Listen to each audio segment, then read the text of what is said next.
Oprah Winfrey, from shadows to spotlight, the haunted shack. In the small town of Kosciuszko, Mississippi, a little girl named Oprah Gail Winfrey lived with her grandmother.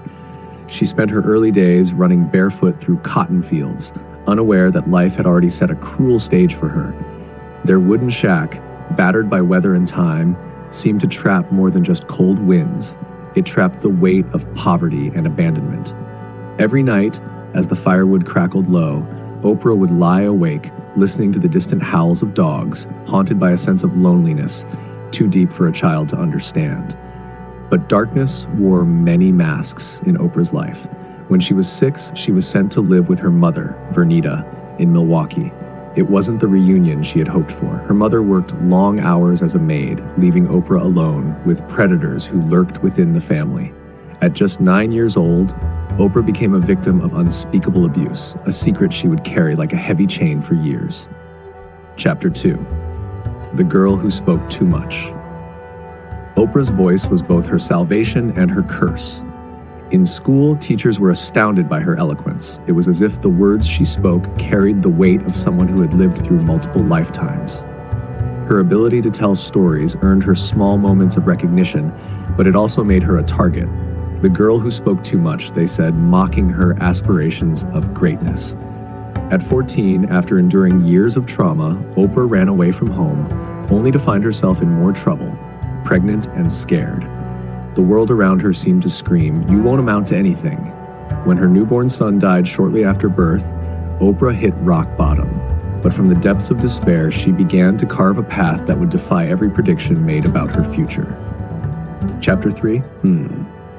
Life took an unexpected turn when Oprah was sent to live with her father, Vernon, in Nashville. He was a strict man, but it was under his discipline that Oprah found structure and a chance to pursue education.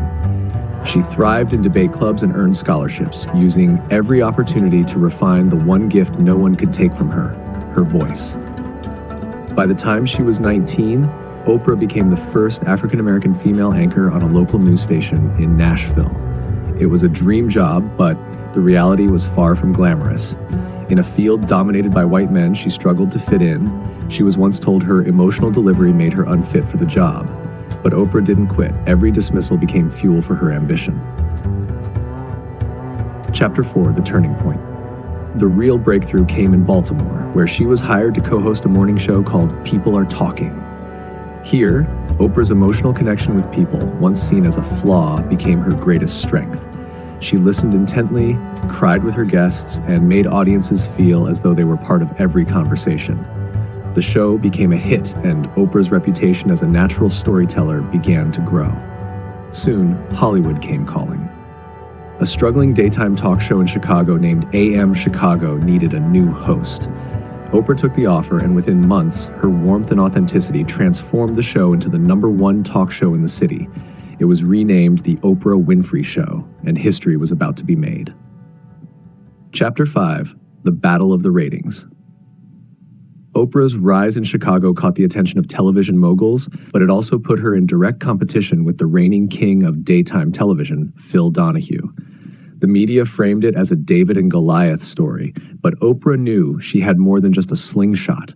She had authenticity, something that couldn't be fabricated.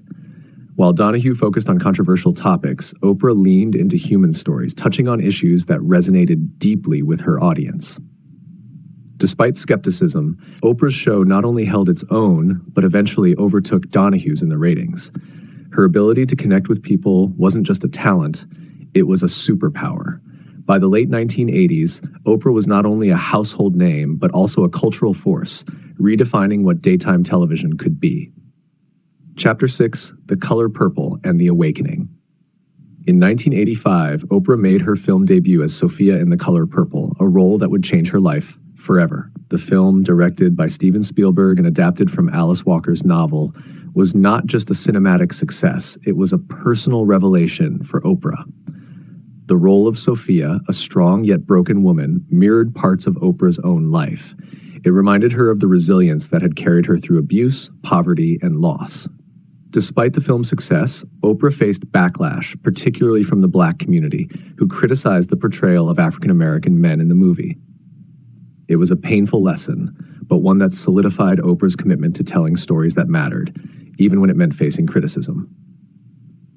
Chapter 7: The Empire of Influence. By the 1990s, Oprah was unstoppable. She launched Oprah's Book Club, reviving America's love for reading, and interviewed some of the most influential people in the world, including a rare conversation with Michael Jackson. Her candid interview style peeled back the layers of her guests, revealing vulnerabilities that made them more human. But Oprah's biggest challenge wasn't just building a media empire. It was confronting her own demons. In 1998, Oprah publicly admitted her struggle with food addiction and the emotional void it filled. She stood before her audience, not as a billionaire media mogul, but as a woman who, like millions of others, struggled with self-worth. That moment of vulnerability became one of the most iconic in television history, cementing Oprah's role not just as a talk show host, but as a cultural therapist. Chapter 8: The Road to Redemption. In the new millennium, Oprah's empire expanded into film, publishing, and philanthropy. She launched the Oprah Winfrey Network, further extending her influence. But with success came new challenges. Her network's rocky start tested her resolve, and she faced criticism for being out of touch with her audience. Yet, Oprah persevered, learning from her failures and realigning her mission with purpose. Throughout it all, Oprah never forgot the girl who once lay awake in that wooden shack, dreaming of a life beyond the cotton fields. She built schools in South Africa, donated millions to education, and became a beacon of hope for young girls around the world. Her journey was no longer just about personal success, it was about lifting others as she climbed. Chapter 9: The Legacy of Light. Today, Oprah Winfrey stands as a symbol of resilience, compassion, and triumph over adversity. Her story is not just a tale of rags to riches, but a testament to the power of vulnerability and the courage to confront the darkest corners of life. She teaches us that success isn't about the absence of struggle, it's about rising, time and again, from the ashes of defeat. In her own words, Oprah says, "Turn your wounds into wisdom." And with every wound she healed, Oprah turned a new page, not just in her life, but in the lives of millions who found solace in her story. The spotlight has long since followed Oprah Winfrey, but behind the glittering stage lights remains a truth. The girl from Mississippi, who was once told she would never amount to anything, became a legend, not because she escaped the shadows, but because she learned to dance with them.